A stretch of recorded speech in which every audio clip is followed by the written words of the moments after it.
Remue ménage.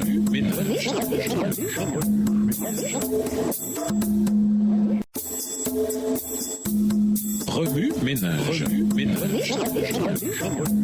Bienvenue à votre émission Remue ménage. Nous voilà à la leçon de mercredi. Invité, une déformation de la réalité. Ce que Dieu dit se réalise. C'est là la nature même de la parole de Dieu et le fondement de la création, du salut et de la rédemption. C'est fondamental dans les Écritures. Ce que Dieu dit se réalise. Somme 33, versets 6 et 9. Les ondes sonores qui sortent de la bouche de Dieu se transforment en particules de lumière, en énergie et en matière. Les philosophes ont discuté depuis l'Antiquité sur la nature de l'existence. La Bible désigne clairement la parole de Dieu en tant que fondement de la réalité. C'est la raison pour laquelle Dieu ne peut mentir. Hébreux 6, verset 18, Tite 1, verset 2. S'il tentait de mentir, la réalité se déformerait elle-même pour se conformer à la parole de Dieu et y obéir. Et cependant, le Créateur donne aux êtres humains la liberté de choisir s'ils s'aligneront ou non avec sa parole. Contrairement à la matière qui doit se conformer à la parole de Dieu, l'humanité, grâce au libre arbitre fondé sur l'amour de Dieu, n'y est pas contrainte. Nous pouvons choisir la vie, définie par la réalité de la parole de Dieu, ou la mort, si nous ne voulons pas faire partie de la réalité de Dieu. Chaque jour, nous prenons la décision d'obéir à la parole de Dieu ou pas. Mais lorsque nous choisissons de nous aligner nous-mêmes avec la parole de Dieu, des résultats étonnants se produisent. Dieu cherche encore à nous parler. Il l'a fait par le passé. Il l'a fait par l'incarnation et la vie du Christ. Il est devenu la parole vivante. Quand nous avons stocké la parole de Dieu dans notre esprit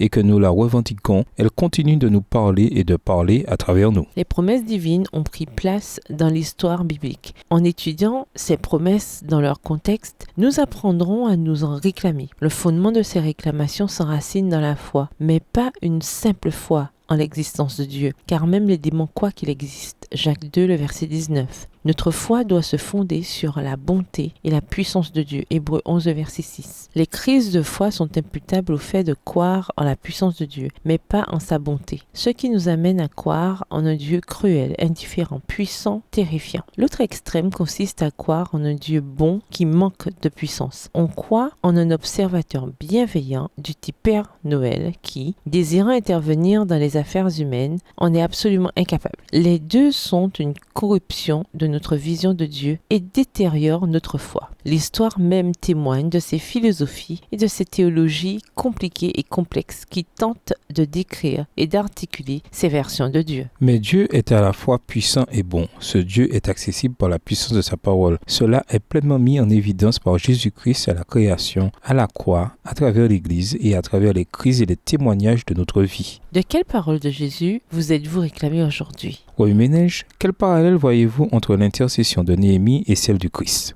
En quoi voyez-vous Jésus différemment ou le voyez-vous de nouveau? Prière, comment réagissez-vous en voyant Jésus de cette manière? Au revoir. Et à demain si Dieu veut. Remue ménage.